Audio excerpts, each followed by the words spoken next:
Chapter 21 Year 874 PXF Spring. It had been years since Talon had been in a fugue the likes of which he found himself trapped. The world drifted by him like shadows in the fog. He went through the motions of life, but none of it touched him. He continued training the guard, attending briefings, eating and sleeping, but all were just shadows occurring in the background as his mind raced with the thoughts that plagued him. He felt betrayed, by Osman, by Casparian, and primarily by himself and the damned chain his father had shackled him with. The previous years on the winding natural path now felt wasted when the direct path to the person he sought had been sitting across the table from him for 18 months, living under the same roof and calling him brother. How could he not have known, heard, or felt by divine guidance that a doorway to Riken was so close? Why had he allowed himself to put down the burden of his search, and be so protective of the distraction that Osman offered to never even ask about Architavia Thorandis? And how could Osman not have been moved to say something? Surely Talon had mentioned it was an Uldani shaman that had taken Riken. Surely he had. Hadn't he? Now the only person who could give him answers about Riken was dead, his corpse presumably half a continent away. The fugue continued, nothing registering in Talon's troubled mind. Reports from the southern border, the impending imperial visit, locals creating militias reflecting the training of his guards and the Arnador Watch, the cleric setting his nose, unspoken apologies never exchanged with Osman, the old flags of Elerion flying over the city, Lali asking if he wanted seconds. Yet along with the daily noise, something else itched in the back of Talon's mind. He should be paying attention to something he had seen, something that was in plain sight and was connected to the doubts that plagued him, but whatever it was kept slipping through his fingers. He attempted to probe his mind for the voice and demand answers, but wherever it had hidden itself, Talon could not find it. 3 days, a week, a fortnight, Talon could not have told a soul even with a dagger to his throat. He finally woke up as he stood in the pre-dawn darkness of early morning along with his guards in the Duke's council chamber. What was that?" Talon asked. Unaccustomed to repeating himself, the Duke tersely and waspishly answered, "You are to take Lieutenant Frederick's militia via the teleportation circle and attack the Imperial forces raiding our southern villages." "I am to attack the Imperial army?" Talon repeated, sublimely confused. "Yes," replied the Duke, now growing angry. Talon blinked twice, running the command through his mind that was just emerging from the fog that had shrouded it, making sure he heard correctly. Suddenly, a flash of understanding washed over him. Seasons' worth of weapons his father had ordered Mikal to make headed south, people coming and going from the Vermillion estate at all hours. The training of the guard and his envoy missions across the countryside. The use of ceremonial uniforms and the Elerion flags flying over Arnador. His father was starting a war to secede from the Empire and had been instigating it for years. The Imperial army would never attack from the south. There was nothing to gain, but the south of Elerion was secluded enough that planning a false flag attack by the Empire would inflame the provincial residents of the duchy. When the Emperor eventually did send troops to settle the unrest and keep the peace, what was a false invasion would become a real one. There would be no stopping the violence once it started. Talon glanced to his side and registered what Lieutenant Frederick's bannerman was holding. A red standard with a curved V shaped like a falcon's talon emblazoned on it. Talon was thrown into his vision from the contest of wills with the Vermillion blade years before, him leading armies carrying the same banner and leaving a trail of bodies in his wake. Through Duke Isul, and even without the Vermillion blade's control, his father was still planning to wield him as a weapon. It would be Talon, under the banner carrying his mark, attacking the Empire. What had been itching in the back of Talon's mind rushed to the surface. The brand he had willed onto the Vermillion blade was gone, along with the control it represented. "No!" Talon exclaimed, both to the realization about the Vermillion blade and the Duke's order. Before he could get another word out, the Duke launched into a fury. "You defy me and deny your oath?" Oath breaker. Talon retorted, his voice booming in the council chamber.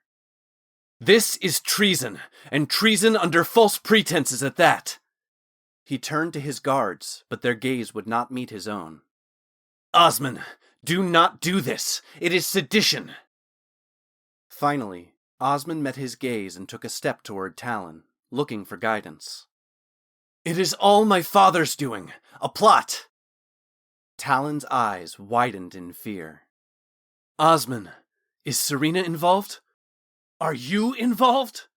What have you done?" He thought now of Osman's trips and the garb and parchment-wrapped clothes. Could they have been Imperial uniforms? "Will you abandon your oath and your liege so easily?" The Duke spat out at Osman, stepping on the tail of Talon's words. "I should have expected as much from an Uldani."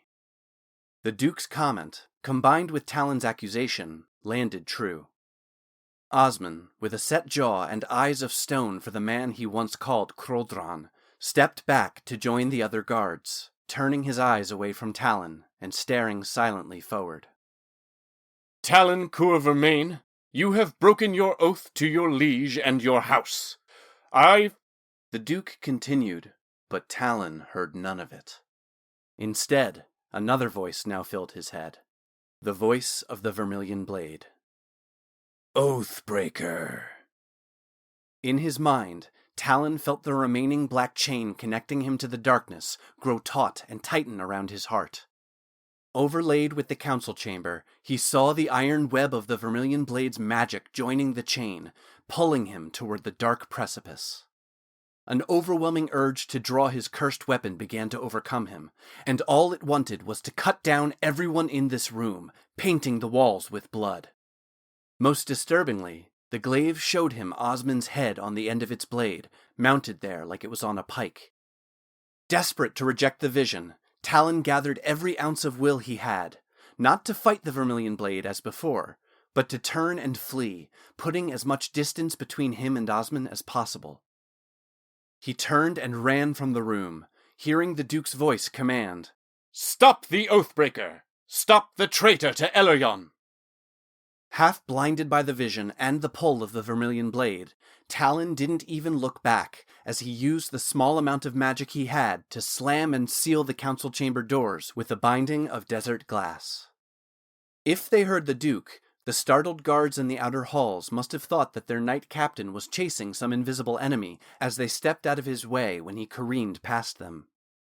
The Vermillion Blade filled his head with its desire to be drawn and lay waste to every living thing they passed. Talon struggled to keep his hands away from the cursed weapon with each new guard or servant he passed. Finally, arriving at the stairs, he dove down them, doubling back at their base to reach the service door that exited the keep's outer yard just behind them. And then Osman was there, blocking his path. Osman landed, swords drawn in front of him, having leaped from the second floor through the stairwell. "Stop, Talon! You don't know what is going on! You've been distracted and unwilling to see!" He confronted Talon with a harsh but pleading voice. "I can show you! She can show you!" Talon wanted to scream, and as his anger rose, so did the urgent need to draw the Vermillion Blade. "Osman, you don't know my family. You don't know who we really are. Even me. You can't fathom the darkness my blood holds, and the absolute evil that resides in my father." Talon spit his words through clenched teeth, the white showing around his crazed and vision-clouded eyes as he stalked forward closer to Osman, fingers flexing in their desire to hold his cursed glaive. "You saw what Serena wanted you to see, what she needed you to see." Talon nodded his head along with his following words to get the affirmation he needed. "Everything was justice and righteousness as she had you trained those soldiers over the winter down south. You perfectly fell into my father's plan and web of deceit as she drove a wedge between us." Osman's face was racked with conflict as he tried to reject Talon's words, but some part of him couldn't completely discount them. It was all Talon and his blade needed. Just a moment of hesitation. In all his training and duels, Osman had never had an opponent go for the kill on the first strike, and therefore was utterly unprepared for Talon's attack. Talon's blade sank deep, precisely where his training with Balanon guided it, through the ribs and deep into the lung, deflating it and hitting a grouping of nerves to induce excruciating pain. Talon thanked whatever gods were assisting him, as he had somehow been able to draw Mikal's dagger instead of the Vermillion blade. Osmond crumpled in his arms, Talon leaving the dagger in place as it would keep him alive, and the way it bit into his ribs, no helpful guard could easily remove it, allowing Osmond to bleed out. As Talon lowered Osmond's head gently to the floor, his wide eyes panicked, looking up into Talon's. Talon had so much he wished to say, how he hoped Osmond would see the truth and understand one day, but all he choked out was, "You will not die this day, but it will leave a scar." As Osmond tried to grab his arm, Talon rose to leave, gently adding, "You will always be my little brother." Talon then stood quickly, knowing he had tarried too long. Oathbreaker! The word echoed in his mind. Talon ran out the small door behind the stair and made his way to the stables. The Vermillion blade overcame his emotions that had suppressed its will, and demanded it be drawn and wielded, its web of chains now engulfing Talon, his sight shimmering between reality and the rocky plateau. Jumping onto his mount, he galloped out of the keep, heading in the only direction he knew to go. Unfortunately, the news of his actions seemed to travel even faster than his horse, as before reaching the outskirts of Arnador, Talon met shouts of "coward," "traitor," and "oathbreaker," along with residents throwing spoiled food at him in equal measure. Oathbreaker! The Vermillion blade's voice rang again in his head. The urge to have it in his hands was now impossible to deny. He drove his mount even harder. Across fields and recklessly into the forest he flew, until, without warning, the Vermillion blade was in his hand, Talon having drawn it without a thought. With one swift motion and a massive downward strike, he cut the legs of his mount out from under it, sending them both crashing into the ground. The horse screamed in pain and terror, but Talon could no longer hear it. Oathbreaker, eternal walker, thrall to the house of Heart's vermin. The vision was familiar, but changed. Talon strode the land wielding the Vermillion blade as he had before, striking down his foes.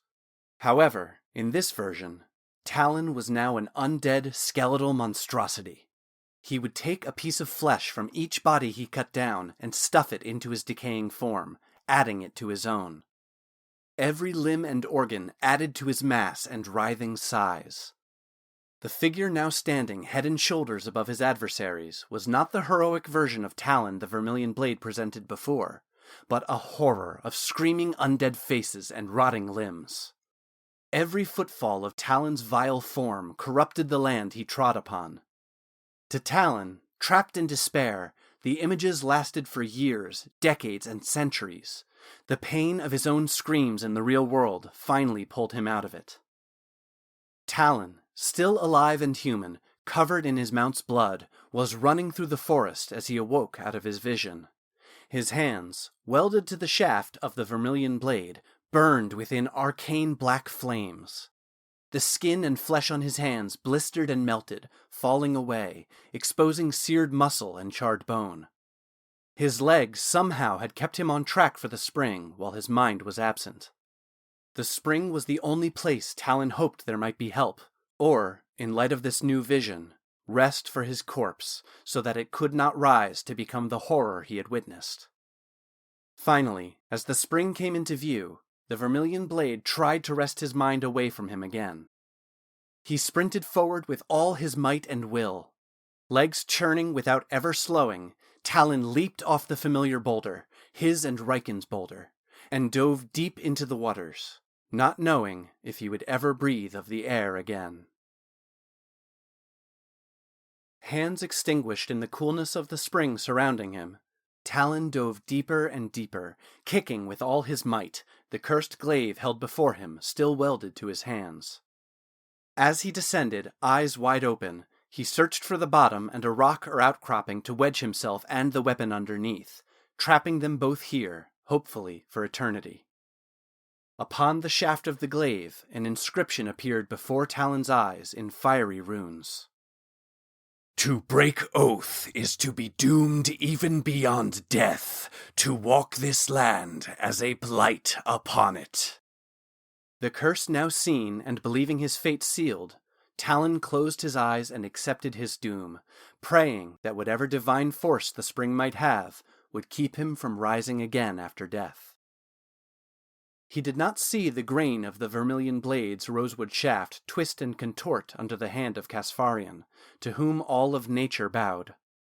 The conjoined god's divine touch, unable to erase the words, reformed the runes into a new inscription before their cursed magic left the shaft of the Vermillion blade and sunk deep into the flesh and bones of his ruined hands.